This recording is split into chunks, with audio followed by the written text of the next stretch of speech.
This channel does not promote any violent, harmful, or illegal activities. All content provided by this channel is meant for an educational purpose only. Top quality और consistent performance के लिए सिर्फ silver pump नाम याद रखना। হিংসা ওদের সবকিছু কেড়ে নিয়েছে। সম্বল বলতে এখন শুধু বুক ফাটা কান্না।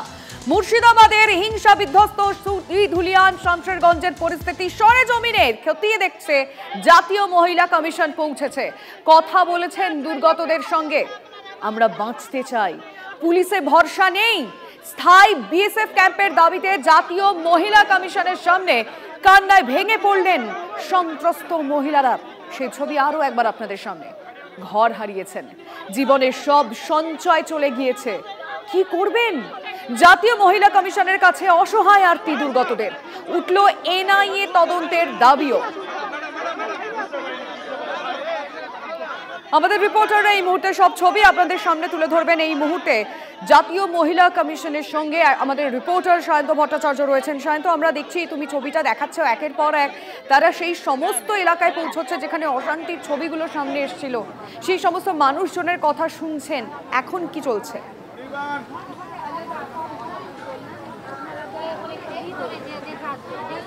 দেখো, এটা হচ্ছে বেদবোনা গ্রাম। এই বেদবোনা গ্রামে কিন্তু সবথেকে বেশি আক্রান্তের সংখ্যা রয়েছে এবং শুধু তাই না, প্রায় 130টার বেশি এখানে বাড়ি জ্বালিয়ে দেওয়া হয়েছে, বাড়ি ভাঙচুর করা হয়েছে। এবং সেই গ্রামে এসেছে জাতীয় মহিলা কমিশনের সদস্যরা। এবং তুমি দেখতে পাচ্ছ যে এলাকার মহিলারা তাদের যাবতীয় অভিযোগ জানাচ্ছেন, কিভাবে তাদের উপর হামলা হয়েছিল, কিভাবে বাড়িঘর ভাঙচুর করা হয়েছে, কিভাবে জ্বালিয়ে দেওয়া হয়েছে। এমনকি অনেকের পরিবার দেখা যাচ্ছে যে তাদের মেয়ের বিয়ের জন্য গয়না রেখেছিল, টাকা পয়সা রেখেছিল, সেগুলো পর্যন্ত লুট করে নিয়ে গিয়েছে। অর্থাৎ একের পর এক বাড়ির অসহায় অবস্থার যা মহিলারা যারা রয়েছেন তাদের বাচ্চাদের নিয়ে এসে বসেছেন। জাতীয় মহিলা কমিশন যারা সদস্যরা যারা আছেন তাদের কাছে যাবতীয় অভিযোগ জানাচ্ছেন। সেই ছবি দেখতে পাচ্ছ বেদবোনা গ্রাম থেকে। তুমি একটা বিষয় দেখতে পাচ্ছ যে এই গ্রামে এমন কোনো ঘর নেই যে ঘরের মহিলা বা যারা পুরুষরা তারা আসেননি।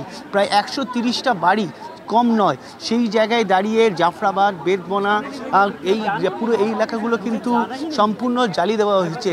এবং এই অবস্থায় দাঁড়িয়ে কিন্তু গ্রামের মহিলারা একটা বিষয় বলছেন যে তাদের এখানে বিএসএফ স্থায়ী ক্যাম্প চাই, এনআইএ তদন্ত চাই। একই সঙ্গে যেভাবে তাদের আর্থিক ক্ষতি হয়েছে, যেভাবে তাদের বাড়িঘরের ক্ষতি হয়েছে, সেখানে তারা বাঁচবেন কি করে, সেই দাবিও তারা জানাচ্ছেন। এবং তুমি দেখছো যে জাতীয় মহিলা কমিশনের সদস্যরা তারা কিন্তু গোটা অভিযোগগুলো নোট ডাউন করছেন এবং তারা একটা তাদেরকে আশ্বস্ত করার চেষ্টা করছেন যে এই ক্যাম্প যেটা তারা দাবি করছেন বিএসএফ স্থায়ী ক্যাম্প, সেটা যাতে থাকে তার ব্যবস্থা তারা করার চেষ্টা করবেন এবং কেন্দ্রীয় স্বরাষ্ট্র মন্ত্রক এবং কেন্দ্রীয় স্বরাষ্ট্রমন্ত্রীর কাছেও বিষয়টি জানাবেন। তুমি দেখতে পাচ্ছ যে একের পর মহিলা কেঁদে ফেলছেন। তারা যখন এখানে বেদবোনা গ্রামে আসেন, প্রথমে সকালের দিকে যখন ছবি তারা এসেছিলেন তখন তাদের পায়ের সামনে কাঁদে কাঁদে লুটিয়ে পড়েন। তারা বেদবোনা গ্রাম যেহেতু সবথেকে বেশি আক্রান্ত হয়েছে তার জন্য কিন্তু আবার জাতীয় মহিলা কমিশনের সদস্যরা এসছেন। তারা যাবতীয় তুমি দেখতে পাচ্ছ কত মহিলারা তারা বসে রয়েছেন। এখনও অনেকের অভিযোগ জানানো বাকি, তবে প্রত্যেকের অভিযোগ শোনার মতো তারা দিচ্ছেন না। তারা পার্টিকুলার যেগুলো গুরুতর অভিযোগ, যাদের বাড়ি একদম সম্পূর্ণ ধূলিসাৎ করে দিয়েছে, জ্বালিয়ে দিয়েছে, লুটপাট করেছে, তাদের অভিযোগও শুনছে। এমনকি যেভাবে গবাদি পশুকে জ্যান্ত জ্বালিয়ে দেওয়া হয়েছে বলে অভিযোগ উঠেছে, সেই বাড়ির বক্তব্য শুনছে। অর্থাৎ নৃশংসতার কোন পর্যায়ে পৌঁছেছে সেটা কিন্তু বেদবোনা গ্রামে এসেই দেখা যাচ্ছে। এবং আমি বেদবোনা গ্রামে কিন্তু এলাকার বাসিন্দারা একটা বিষয় তুমি এখানে একটা বিষয় পরিষ্কার হচ্ছে যে নৃশংসতার ছবি কিন্তু পরতে বহু মানুষ এখানে অপেক্ষা করছেন। তারা জাতীয় মহিলা কমিশনের কাছে অভিযোগ জানাবেন এবং তাদের প্রত্যেকটা হাতে প্ল্যাকার্ড রয়েছে, যে প্ল্যাকার্ডে মূলত এই স্থায়ী ক্যাম্পের দাবি, এনআইএ মানে তাদের দাবিটা তারা সেই প্ল্যাকার্ডের মাধ্যমে তুলে ধরতে চাইছেন এবং অবশ্যই তারা মুখেও বলছেন। শান্ত, তুমি একটু প্লিজ এর সঙ্গে থাকো, আমি তোমার কাছে আসবো। কারণ ইতিমধ্যেই ঘটনাস্থলে আমরা দেখতে পাচ্ছি জাতীয় মহিলা কমিশনের সদস্যরা পৌঁছেছেন। অর্চনা মজুমদার সেখানে পৌঁছেছেন, তার বক্তব্য আমরা শুনবো। তার পাশাপাশি বিজেপি বিধায়ক কি বলেছেন সেটাও শুনবো। মানুষের আওয়াজ, নির্ভয়াদির আওয়াজ। আমি এখানে দীর্ঘদিন ধরে আপনারা আমাকে নির্ভয়াদি বলেছেন। ভয়ের বিরুদ্ধে, আতঙ্কের বিরুদ্ধে লড়াই করেছি। এই আতঙ্ক দেখতে হবে আমাদের। আপনারা শাসককে সমর্থন করছেন, অনুরোধ করছি সবাই শান্তির পক্ষে কাজ করুন। আমরা কিচ্ছু বুঝি না, আমরা একটা জিনিস বুঝি, আপনার যদি কোনো বিলের বিপক্ষে বলার থাকে পার্লামেন্ট আছে, আপনাদের এতগুলো এমপি আছে, পার্লামেন্টে গিয়ে লড়াই করুন, যন্তর মন্তরে লড়াই করুন। এই ইনোসেন্ট লোকদেরকে মারবেন আপনারা। মানে আমি বলার ভাষা পাচ্ছি না, এইরকম মর্মান্তিক বা এরকম ভয়ঙ্কর দেখিনি জীবনে, চোখে জীবনে দেখিনি। এগুলো এগুলো কিভাবে হতে পারে? একটা ডেমোক্রেটিক কান্ট্রিতে একটা স্টেট আমার মানুষের তার বাঁচার অধিকার নেই, মেয়েদের সম্মানের অধিকার নেই, এটা চলতে পারে? বাবা ছেলে তো পিটিয়ে মেরেছে না, পিটিয়ে মানে ওদের চোখের দিকে দেখেছেন? পরিবারটার অবস্থা দেখেছেন? শুধু খুন না, শেষ করে দিয়েছে, সব শেষ। আমি আবারও নজর রাখতে চাইবো বেদবোনা গ্রামে, যেখানে এই মুহূর্তে জাতীয় মহিলা কমিশনের সদস্যরা রয়েছেন, সেখানকার মহিলাদের সঙ্গে কথা বলছেন তারা। সায়ন্ত ভট্টাচার্য রয়েছে একেবারে স্পট থেকে। সায়ন্ত, স্থায়ী বিএসএফ ক্যাম্পের পাশাপাশি আর কিছু দাবি কি তারা রাখছেন?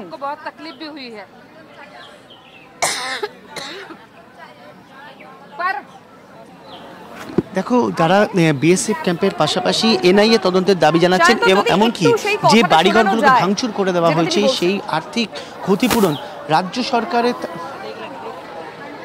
একদম একদম কথা শোনার চেষ্টা।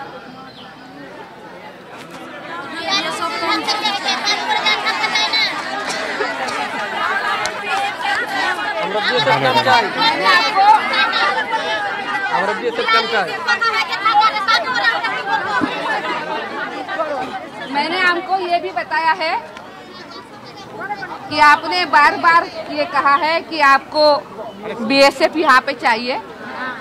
आपकी जो भावना है, ये भावना हम केंद्र सरकार तक पहुँचाएंगे और हर स्थिति में आपकी रक्षा हो जाएगी। इसके लिए हम पूर्ण प्रयास करेंगे, आप चिंता नहीं करो।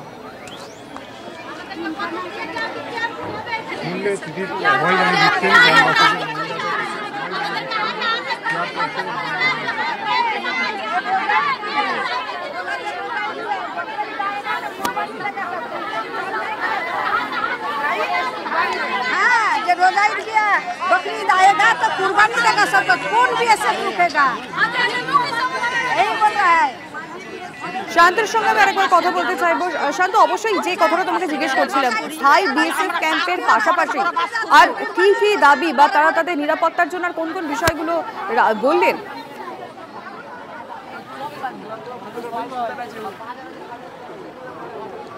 দেখো, সুরক্ষার বিষয় যদি বলা যায় সেটা হচ্ছে প্রথমত এলাকায় সুরক্ষা তখনই ফিরবে যখন স্থায়ী বিএসএফ ক্যাম্প থাকবে।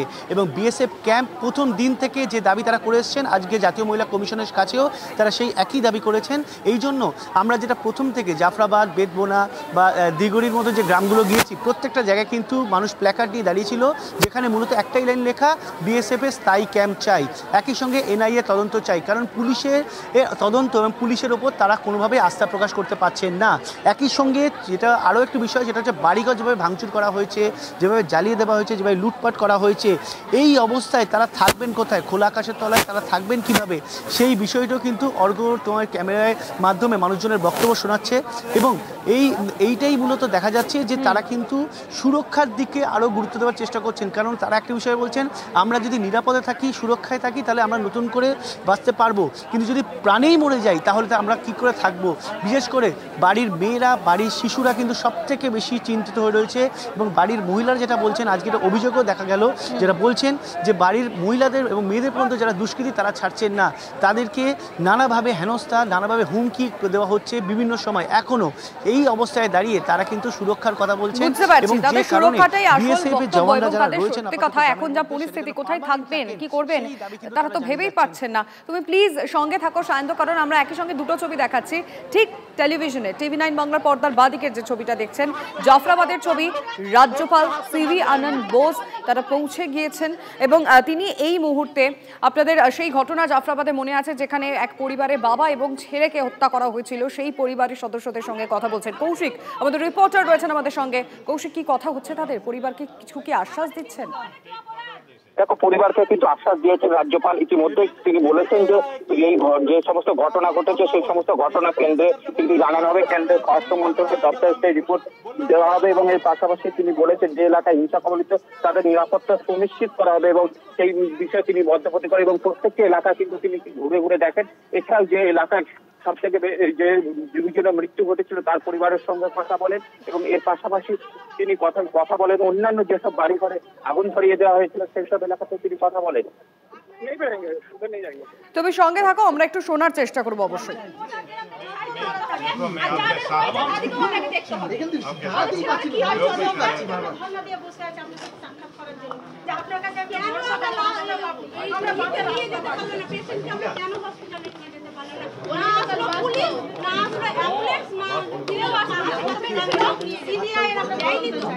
পুলিশকে 4 ঘন্টা ফোন করার পরে না পড়ে আছে এই আছে এত গ্রামের লোক বলছে আমরা গিয়ে কি ওখানে জান দিব তো তোমরা কাকে পুষ্টি কেন তোমরা কামরা ট্যাক্স দিয়ে রেজিস্ট্রেশন আসলে স্যার নিয়ে বেঁচে যেতে চন্দন ট্যাক্স দিয়ে আপনি তোমাদের টাকা দিয়ে রাখ কিসের জন্য আমরা কষ্ট দিব সরকারকে আমরা এত কই করে বছরে তো ট্যাক্স।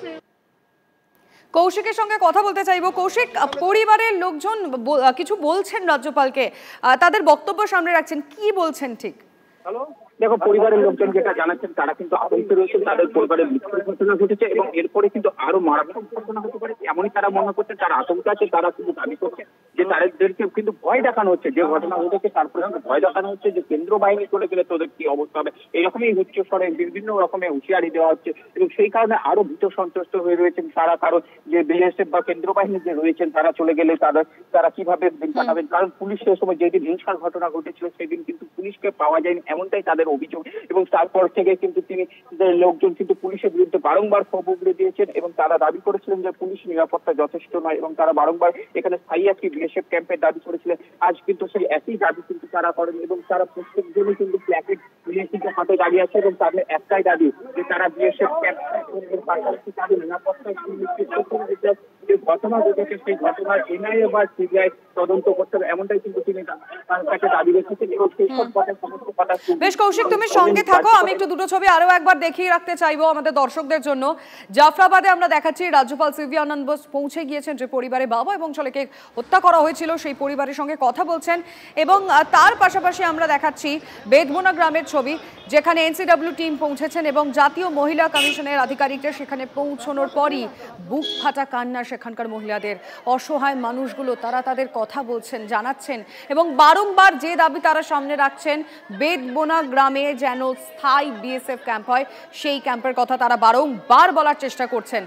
এবং আমরা সকাল থেকে ছবিটা দেখছিলাম, প্রথমে ধুলিয়ান, পরবর্তীতে এনসিডব্লিউ টিম যখন বেদবোনা গ্রামে পৌঁছয়, যে গ্রামে সব থেকে বেশি অশান্তির ছবি দেখেছিলাম, তাণ্ডব বোধহয় সব থেকে বেশি এই এলাকাতে এই গ্রামে হয়েছিল, সেখানে টিম পৌঁছানোর পর, জাতীয় মহিলা কমিশনের সদস্যরা পৌঁছানোর পরই বুক ফাটা কান্না ভেঙে পড়ে। না, তার পাশাপাশি আরও একবার বলে রাখি, বাঁদিকের ছবিটা দেখছেন, এই মুহূর্তে রাজ্যপাল সিভি আনন্দ বোস তিনি পৌঁছে গিয়েছেন যে পরিবারে বাবা এবং ছেলেকে হত্যা করা হয়েছিল সেই পরিবারের সদস্যদের সঙ্গে কথা বলার জন্য।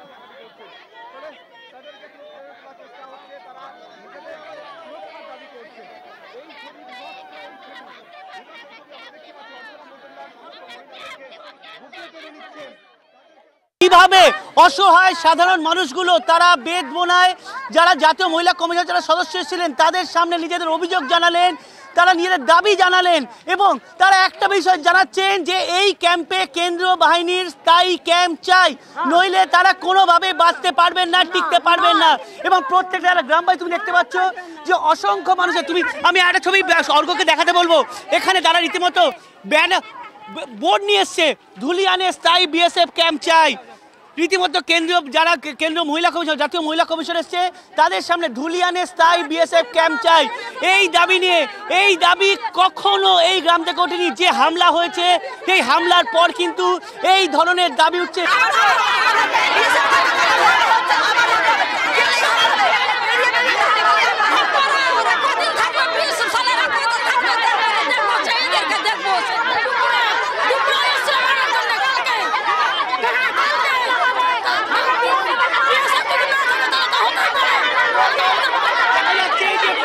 তারা প্রত্যেকে এই দাবি নিয়ে জাতীয় মহিলা কমিশনের সামনে, জাফরাবাদে হত্যাকারীদের ফাঁসি চাই, পার্মানেন্ট বিএসএফ ক্যাম্প। তুমি দেখতে পাচ্ছ প্রত্যেকের হাতে কিন্তু এই বোর্ড রয়েছে, অর্থাৎ প্রত্যেকের দাবি জানাচ্ছে যে এই ধরনের জায়গায় যেখানে হামলা হয়েছে, যেখানে লুটপাট হয়েছে, সেখানে যদি কোনোভাবে ক্যাম্প যদি না থাকে তাহলে কিন্তু এই গ্রামকে বাঁচানো যাবে না।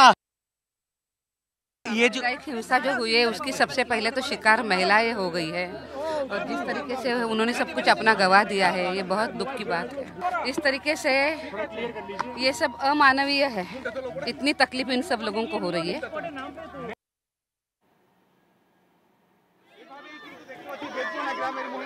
এই মুহূর্তে আমরা ছবি আপনাদেরকে দেখাচ্ছি আরো একবার। টিভি 9 বাংলা এক্সক্লুসিভ দুটো ছবি একই সঙ্গে। এনসিডব্লিউ টিম পৌঁছানোর পর বেদবোনা গ্রামে বুক ফোটা কান্নায় ভেঙে পড়েন সেখানকার মহিলারা। এবং আরেক দিকে আমরা দেখাচ্ছি রাজ্যপাল সিভি আনন্দ বোস গতকাল পৌঁছেছিলেন এবং আজ পৌঁছে গিয়েছেন সেই পরিবারে যেখানে বাবা এবং ছেলেকে খুন করা হয়েছিল। সেই পরিবারের সদস্যদের সঙ্গে কথা বলছেন রাজ্যপাল।